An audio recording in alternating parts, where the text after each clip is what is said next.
क्या हुआ छोरा, कुछ पता चला इच्छा का? नहीं दादी, इच्छा जहां जहां जा सकती है वहां जाकर मैंने देख लिया, लेकिन वो कहीं नहीं मिली। कहाँ गई होगी छोरी? 8 घंटे से गायब है। मम्मी, अब्बू, किधर था तू? इच्छा इच्छा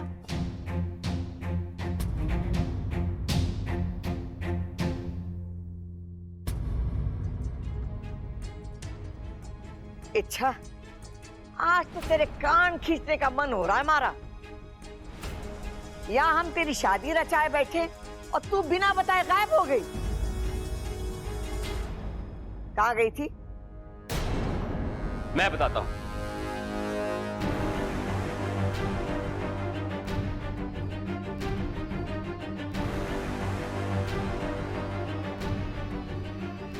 मैं इसलिए क्योंकि इच्छा शायद आपके सवालों के जवाब नहीं दे पाएगी और अपनी सच्चाई खुद बताना इसके लिए आसान नहीं होगा। सच्चाई? कैसी सच्चाई?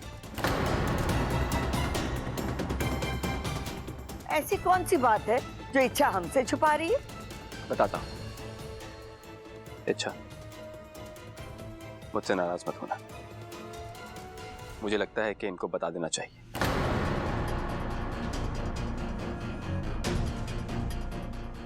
इनको धक्का लगेगा, लेकिन ये खुद को संभाल भी लेंगे।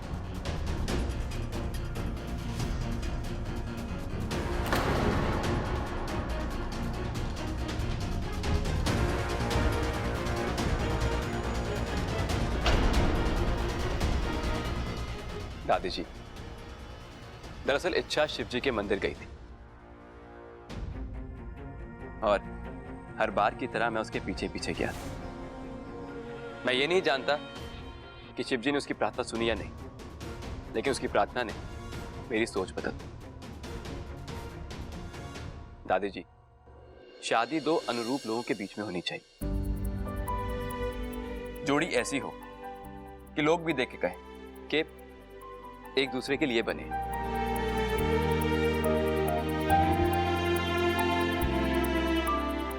लेकिन मैं इच्छा के लिए नहीं बना हूं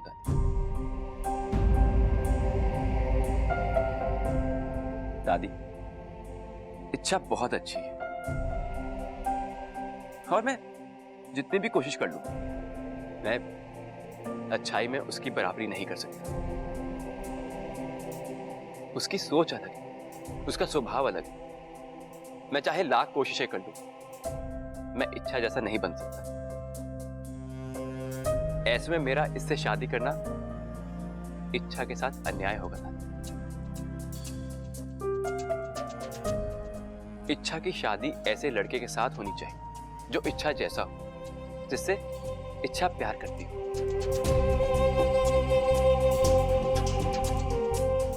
लेकिन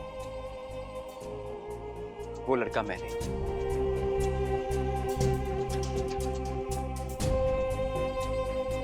लेकिन इच्छा ने शादी के लिए तो हाँ कर दी थी ना। हाँ, लेकिन इसने ये आपका और मेरा दिल रखने के लिए किया था।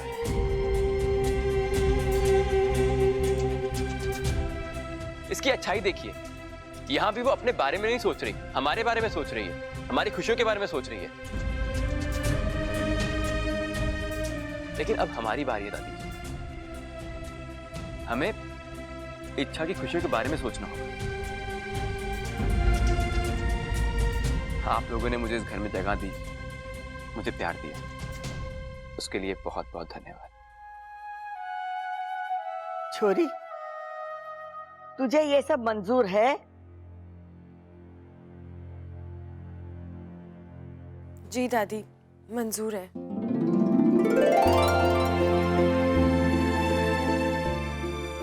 तो ठीक है, जब ये दोनों ही शादी नहीं करना चाहते तो हम इन दोनों पर जबरदस्ती क्यों करें?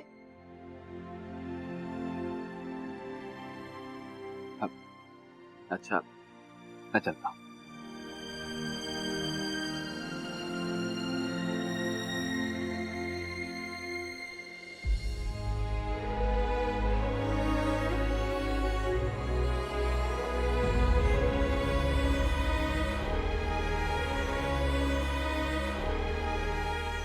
इसको मेरी याद समझ के रख लो।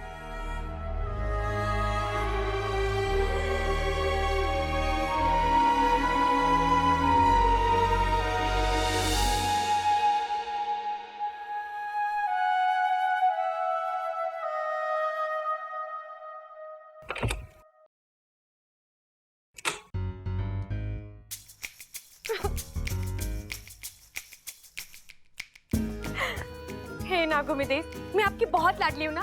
मैं जानती हूँ मैं आपकी लाडली हूँ, तभी तो आप मेरी हर मुश्किल आसान कर देते हो।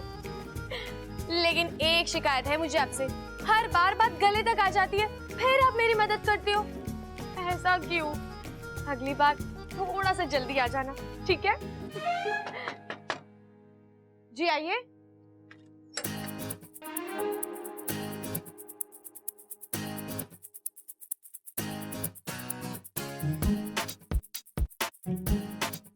जी कहिए। कौन हो तुम?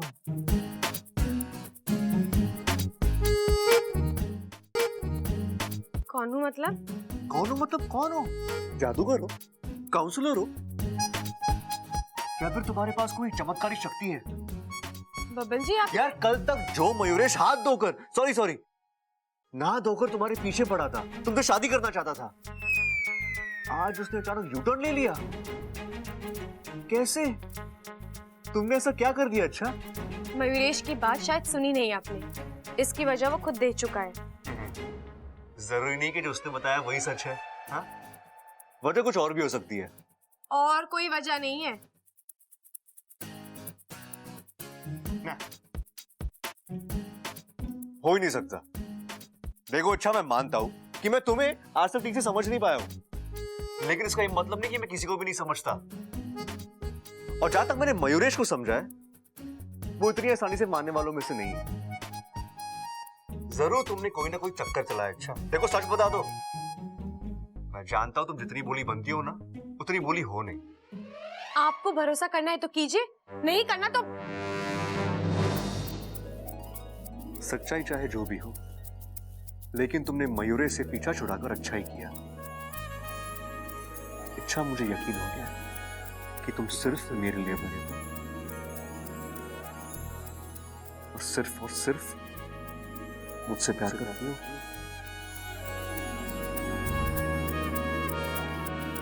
चलिए छोड़िए मेरा हाथ। वो तो मैं जिंदगी भर नहीं छोड़ने वाला। बबल जी छोड़िए ना।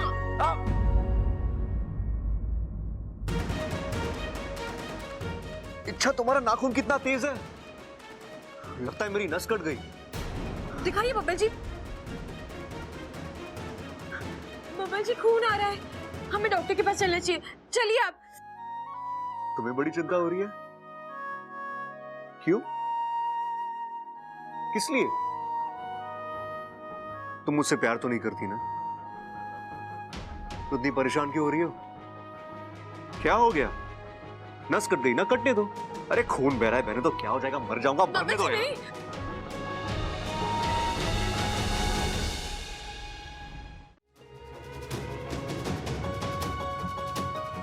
कमाल, दिल में कुछ और होठों पर कुछ और। तुम्हें कैसे कर लेती हो? अच्छा बबल जी ये सब छोड़िए, आप चलिए डॉक्टर के पास। कोई जरूरत नहीं है, इतना कमजोर है कि छोटी सी चोट से मर जाऊंगा। हल्दी लगाऊंगा और ये ठीक हो जाएगा। हाँ, और एक और बात, अगर तुम्हें मेरी इतनी ही चिंता है तो मेरे इस दर्द के बारे में नहीं, दिल के दर्द के बारे में सोचो।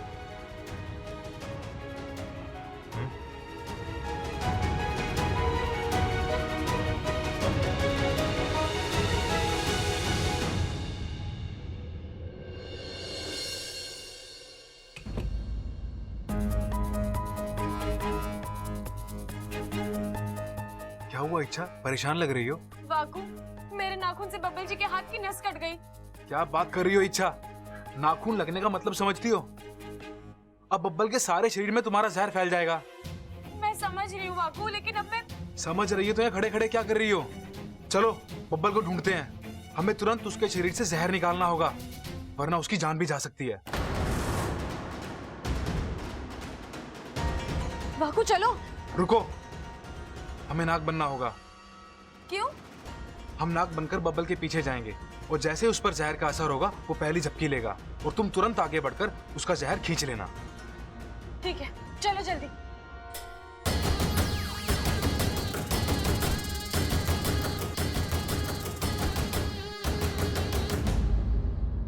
ओ हो भाई, चेहरा देखो बब्बल का, खिल के कमल हो गया है। अरे खिलेगा ही, इसका रास्ता जो साफ हो गया है। मतलब इससे पहले ये जिस रास्ते से जाता था उस पे गंदगी थी के? तभी तो बार बार बीमार पड़ता था बेचारा। अरे रास्ता साफ हो गया मतलब मयूरेश इसके रास्ते से हट गया है। अब बबल महाराज की कुंडली में इच्छा योग अनिवार्य है। सुन भाई बब्बल, तेरे और इच्छा के बीच में अब कोई ना है, फट से शादी कर ले उससे। बड़े दिनों से हम खुल के नाचे ना है, तेरी शादी में नाचेंगे, क्यों भाई? हाँ हाँ, अरे नाचेंगे भी, गाएंगे भी, ढोल भी बजाएंगे और हल्दी भी लगाएंगे। एक मिनट, आप लोग कहां से कहां पहुंच गए?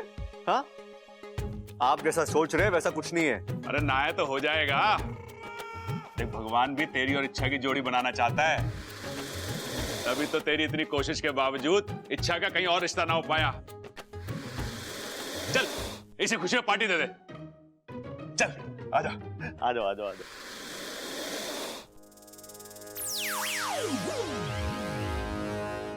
अब तक तो बब्बल जी पर जहर का असर शुरू हो जाना चाहिए था वाकू, लेकिन बब्बल जी तो एकदम स्वस्थ लग रहे हैं। मतलब उन पर जहर का असर हुआ ही नहीं है। ऐसा कैसे हो सकता है वाकू?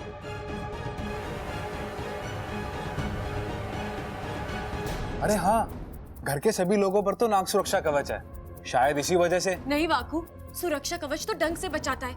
यहाँ जहर नस से होता हुआ सीधा शरीर में पहुंचाए, असर तो होना ही चाहिए। तब तो एक ही संभावना है। क्या? शायद अब तुम्हारे शरीर में जहर रहा ही नहीं है। वाकू, क्या फालतू की बकवास कर रहा है? मेरा जहर वो कैसे खत्म हो सकता है? आजमा कर देखने में क्या बुराई है। एक काम करते हैं, तुम इस पौधे पर फुफकारो। अगर तुम्हारी फुफकार से ये पौधा मुरझा जाता है, इसका मतलब तुम में अब भी जहर बचा है, नहीं तो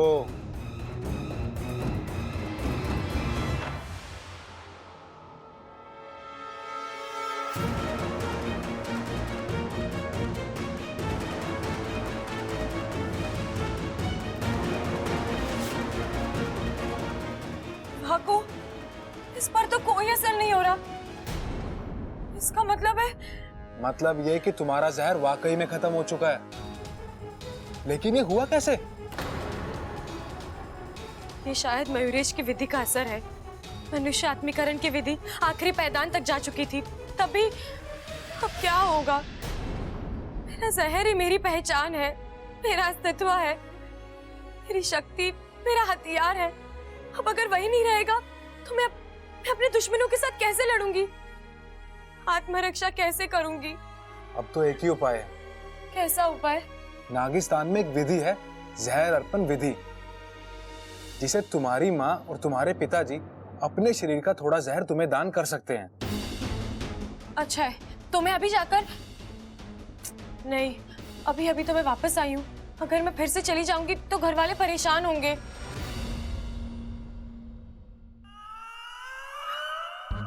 वाकू, क्या? नहीं, मैं दोबारा इच्छा नहीं बनूंगा। वाकू, आखिरी बार। इच्छा मुझसे नहीं होगा। मैं पिछले कुछ दिनों से बार बार इच्छा बन रहा हूँ। अब तो जज्बात भी लड़कियों वाले आने लगे हैं। हाँ, तो अच्छा है ना, हम दोनों एक दूसरे की बातें और अच्छे से समझेंगे। अरे मेरी शादी का क्या, लड़का हूँ, लड़कियों वाले जज्बातों के साथ कैसे? इच्छा, मैं ये मुश्किल और नहीं उठा सकता। मैं इच्छा नहीं बनूंगा, मतलब नहीं बनूंगा।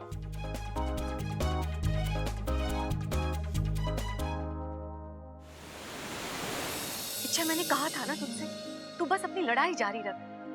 हार और जीत नागोमी देव के ऊपर छोड़ दे। देख, आज एक बार फिर तेरी अच्छाई की जीत हुई। और जीत भी ऐसी जो सबको कुछ ना कुछ वापस देकर गई। इच्छा, तेरी वजह से एक माँ बाप को अपना बेटा वापस मिला। एक माँ बाप के लिए इससे बड़ी खुशी की बात और क्या हो सकती है? हमें गर्व है कि तू हमारी सपोली है। अच्छा क्या हुआ, तू खुश नहीं है? खुश हूँ माँ, लेकिन लड़ाई जीती जाए या हारी जाए, लड़ाई तो लड़ाई होती है ना। वो हमसे अपना कुछ ना कुछ छीन ही लेती है। मतलब? इस लड़ाई ने आपकी सपोली से उसका जहर छीना है।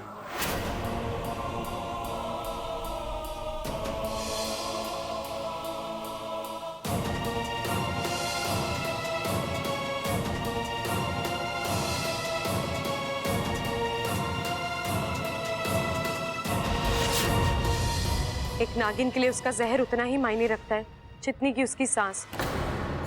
और अब मेरे अंदर जहर की एक बूंद भी नहीं बची है माँ। तेरी अच्छाई की इतनी बड़ी कीमत? पिताजी, अब जो हुआ सो हुआ, इसके लिए रोने से कोई फायदा नहीं है। अब हमें जल्द से जल्द इसका उपाय करना है, इसलिए मैं यहाँ आई हूँ।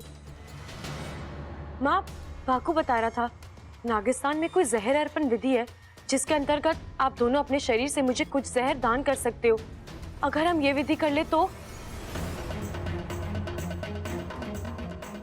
क्या हुआ माँ, आप दोनों कुछ बोल क्यों नहीं रहे? सीधी सादी सी विधि है, हम ये बात विधि की नहीं है इच्छा, समस्या कुछ और है। क्या? इच्छा, अभी फागुन का महीना है और नागिस्तान के नियमों के मुताबिक इस महीने कोई भी नाग किसी दूसरे नाग को जहर दान नहीं कर सकता। माँ बाप तक अपने बच्चों को जहर दान नहीं कर सकते। हमें अगर ये विधि करनी भी है तो अगले महीने कर सकते हैं, अभी नहीं। अच्छा चलो ठीक है, एक ही महीने की तो बात है, वो तो यूं निकल जाएगा। और जैसे ही फागुन खत्म होता है मैं नागिस्तान आ जाऊंगी और फिर हम ये विधि करा लेंगे, ठीक है ना माँ? हाँ। चाचा जी, चाची जी प्रणाम। हे गिली, कैसी हो तुम? मैं अच्छी हूँ। अरे इच्छा, तू कब आई इंसान लोक से? कैसी है तू? मैं एकदम मस्त हूँ। तू सुना, माँ बता रही थी कुछ दिन पहले तू कांटों वाले गड्ढे में गिर गई थी, काफी घाव भी लगे थे। मरते मरते बची हूँ मैं। ये तो बस नागुमी देव की कृपा है जो तेरे सामने सही सलामत खड़ी हूँ मैं। अच्छा बेटा, यहाँ कैसे आना हुआ? आज मैं आप सबको आमंत्रित करने आई हूँ। वो मेरे साथ गड्ढे वाला हादसा हो गया था ना, उसमें मेरा सारा जहर बह गया और आज मेरे माँ और पिताजी मुझे जहर दान कर रहे हैं। तो बस जहर अर्पण विधि के लिए मैं आप सबको न्योता देने आई हूँ।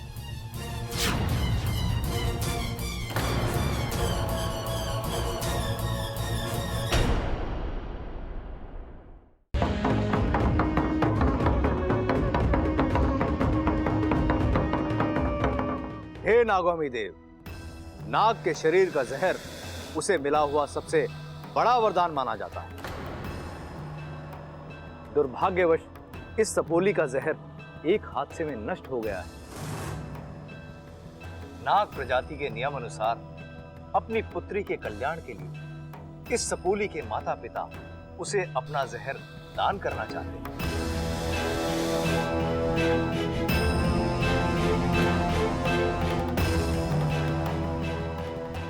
अनुमति ददातिम देवा। आज इस जहर दान के साथ साथ गिल्ली के माता पिता अपनी किन्हीं 2 अलौकिक शक्तियों का 5 वर्षों के लिए त्याग करें। जहर अर्पण विधि शुरू करते हैं।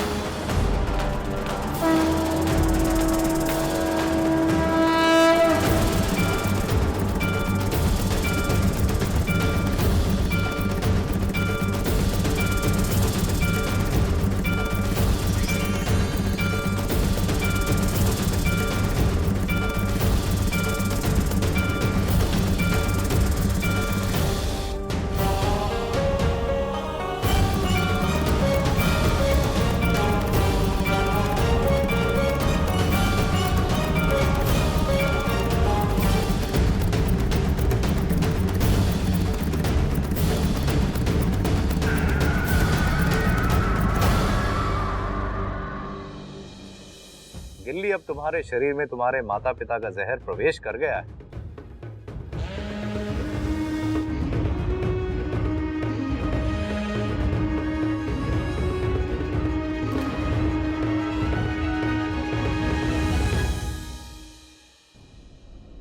रुकिए। क्यों झूठ बोला आपने मुझसे? इच्छा, घर चलकर बात करते हैं ना बेटा? नहीं, मुझे अभी इसी वक्त बात करनी है। मुझे अपने सवाल का जवाब चाहिए। इच्छा तो नहीं पिताजी, ये वही माँ है ना जो अपनी बच्ची के लिए खुद आग में जलने को तैयार हुई थी, जो उसके लिए जान देने पर तुली हुई थी। जो माँ अपनी बच्ची के लिए अपनी जान दे सकती है, वो उसे अपना जहर क्यों नहीं दे सकती? नहीं दे सकती, क्योंकि जहर दान देने का मतलब अपनी आधी शक्ति खो देना है। कमजोरी आ जाती है और फिर हमारी उम्र बढ़ रही है, और इस बढ़ती उम्र में अगर जहर का दान दे दिया तो हमारी तबीयत बिगड़ जाएगी। माँ, आपको लगता है मैं आपकी इन बातों पर विश्वास कर लूंगी? इच्छा, तुम विश्वास करो ना करो, हमें कोई फर्क नहीं पड़ता। सच्चाई तो यही है कि इस उम्र में हम अपने जहर का दान नहीं कर सकते। और तुमने सुना नहीं, इस विधि में जहर दान के साथ साथ अपनी 2 शक्तियों को त्यागना पड़ता है। हाँ, लेकिन 5 साल बाद वो वापस भी तो आ जाती है। और इन्हीं 5 सालों में अगर हमारे साथ कोई अनहोनी हो गई तो? नहीं, हम ये खतरा नहीं उठा सकते।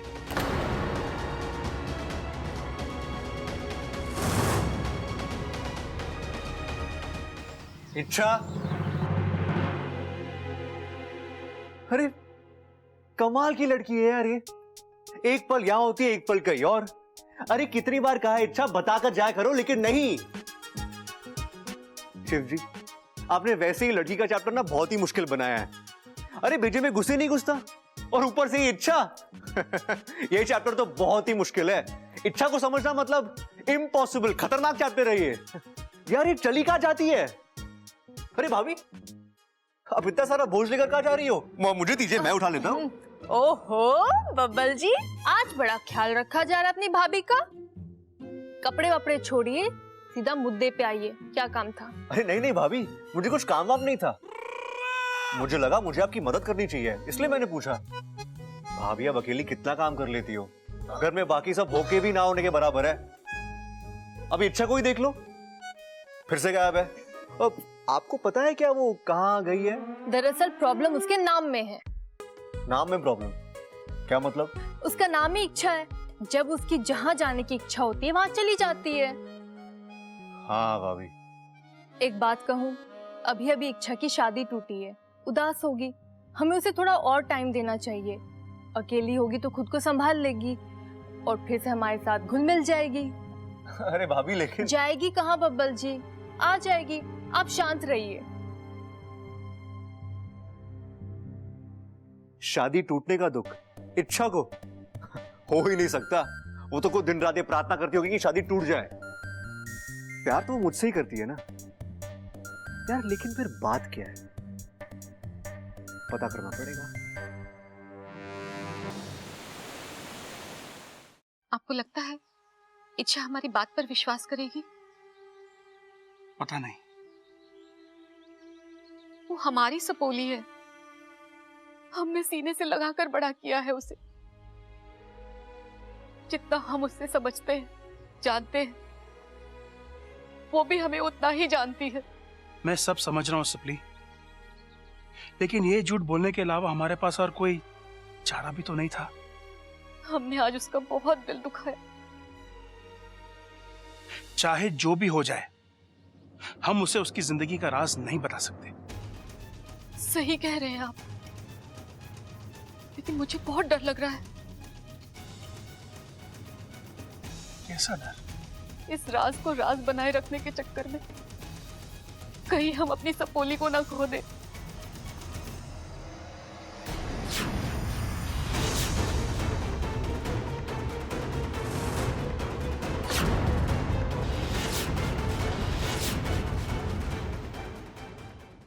माँ, पिताजी, किस राज की बात कर रहे थे आप?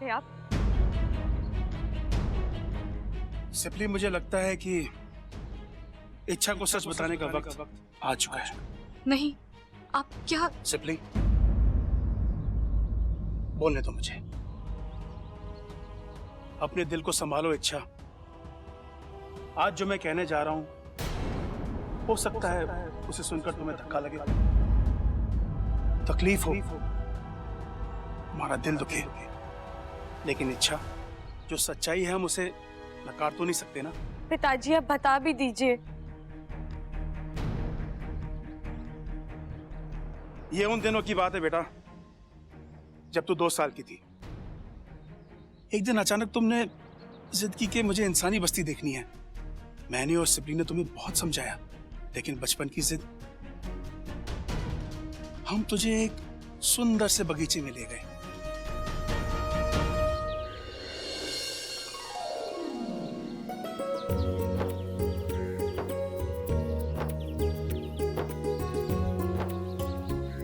मजा आ रहा है? हाँ?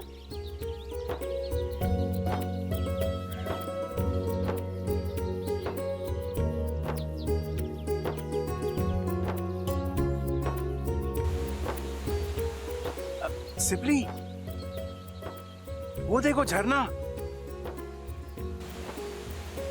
हाँ, कितना सुंदर है। पानी ऐसे बह रहा है जैसे दूध बह रहा हो।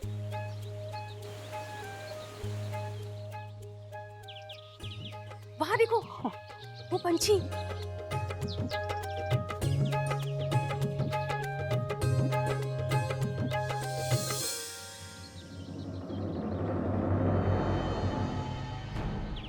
और वो देखो, इंद्रधनुष।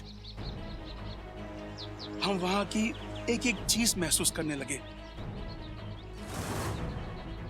और फिर थोड़ी देर के लिए तेरा हाथ हमसे छूट गया। जब हमने मुड़कर देखा तो तू वहां नहीं थी। इच्छा? हाँ? इच्छा कहाँ गई? हाँ? इच्छा? इच्छा? अबे यहीं पे तो थी। इच्छा? इच्छा? इच्छा? एक पल के लिए हमें लगा हमारी दुनिया थम गई थी। हमें अपनी लापरवाही की सजा मिल चुकी थी। हमारी इच्छा खो गई थी। हमने जैसे तैसे मुखिया जी तक संदेशा पहुंचाया। नागिस्तान के सारे नाग तुझे ढूंढने में व्यस्त हो गए। फिर हमें पता चला तुझे एक सपेरे ने कैद कर लिया था। अब हम उस सपेरे तक पहुंचने की कोशिश में लग गए, लेकिन उसका कहीं पता नहीं चला।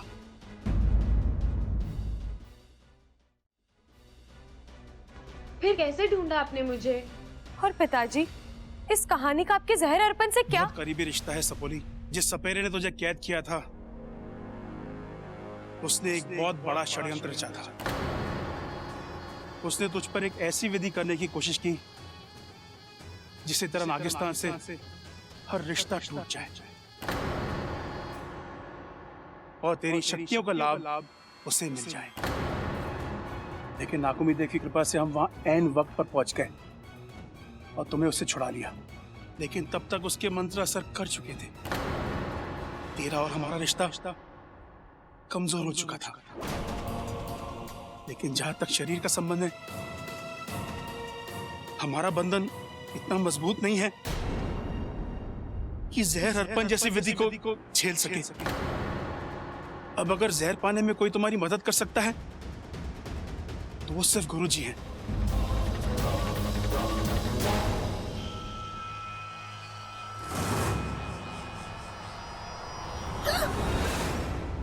काकू, तू डरा दिया तूने मुझे। अच्छा, तुम यहाँ कर क्या रही हो? वहाँ दुनिया तुम्हारे लिए परेशान है, दोनों घरों के लोग तुम्हें ढूंढ रहे हैं और तुम। मैं भी तो वही कर रही हूँ।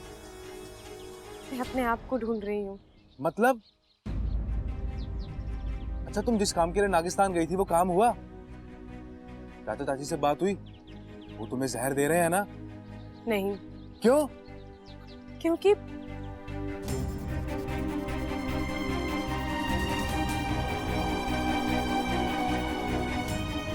अरे तो तुम यहाँ क्या कर रही हो? गुरुजी के पास जाओ। और वहां जाकर भी कुछ नहीं होगा वाकू।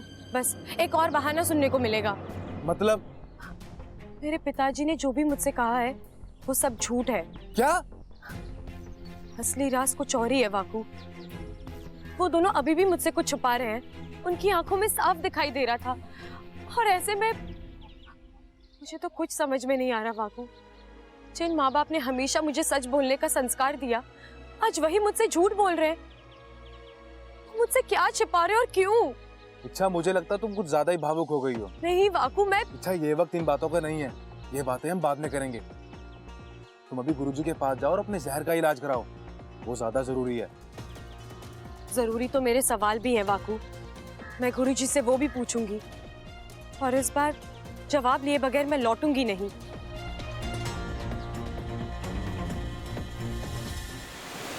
ओम नागौमी देवाय नमः। ओम नागौमी देवाय नमः। गुरुजी। बैठो इच्छा, जहर अर्पण की विधि आरंभ करनी। उससे पहले मैं आपसे एक सवाल पूछना चाहती हूँ गुरुजी। क्या मैं पूछ सकती हूँ? बचपन में मेरे पिताजी के साथ कोई हादसा हुआ था, या उन्हें कोई चोट लगी थी जिसकी वजह से वो... अच्छा, शेषु ने तुम्हें उस हादसे के बारे में सब कुछ बता दिया है?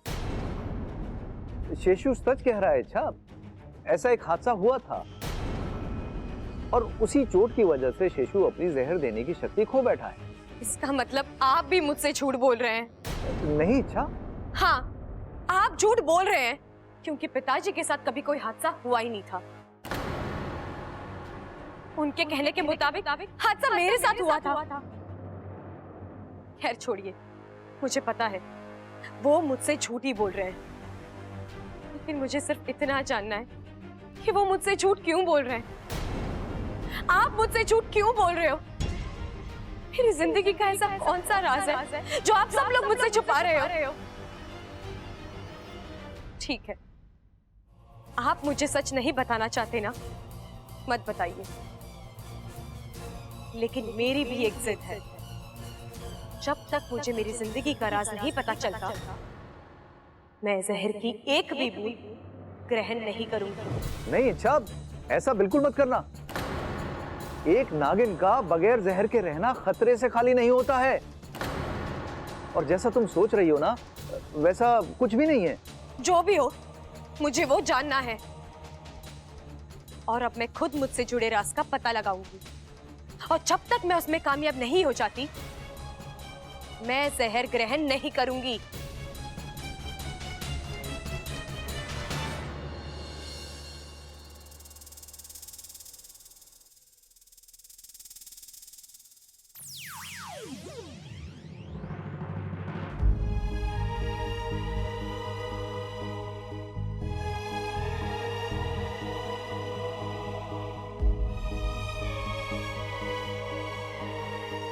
अच्छा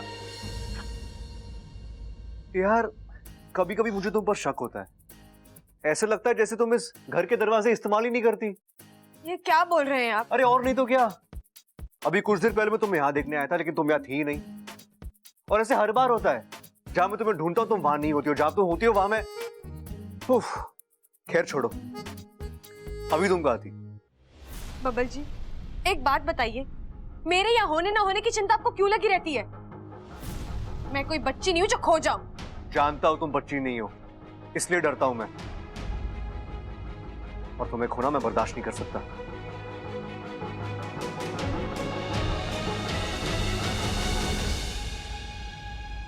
अच्छा, तुम रो रही हो? मुझ पर कौन सी आफत आ गई है जो मैं रोऊंगी? मैं कुछ रो नहीं रही। नहीं, वो तुम्हारी आंखों में पानी है। वहम है आपका। मैं दिन भर बाहर थी, थक गई हूँ, इसलिए चेहरा उतरा हुआ लग रहा है। थोड़ा आराम करूंगी, मैं ठीक हो जाऊंगी, लेकिन इस घर में मुझे कोई आराम करने दे तो ना।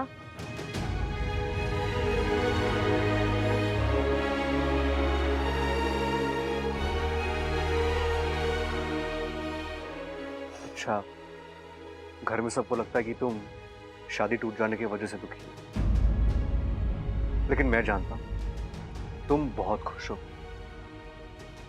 तुम मयूरेश के साथ शादी करना ही नहीं चाहती, क्योंकि तुम्हारा प्यार मैं और मैं ही रहूंगा।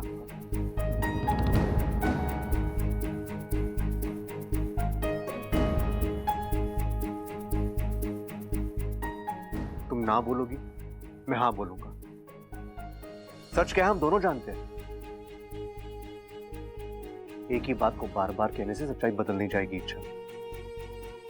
और हाँ, ये थकावट का बहाना किसी और को देना, क्योंकि मैं जानता हूं कि ये आंसू थकावट के नहीं, दर्द के हैं। वो दर्द जो तुम्हारी आंखों में है, लेकिन मैं अपने दिल में महसूस कर रहा हूं। देखो इच्छा, मैं तुमसे तुम्हारे रोने की वजह नहीं पूछूंगा, लेकिन एक बात हमेशा याद रखना, तुम्हारे हर दर्द में मैं तुम्हारे साथ हूं। तुम मुझसे अपना हर दर्द बांट सकती हो।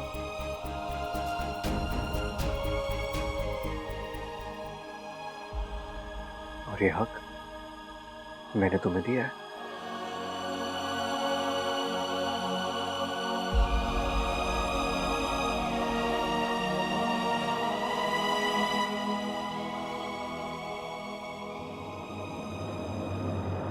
वाकू, वाकू, कुछ पता चला?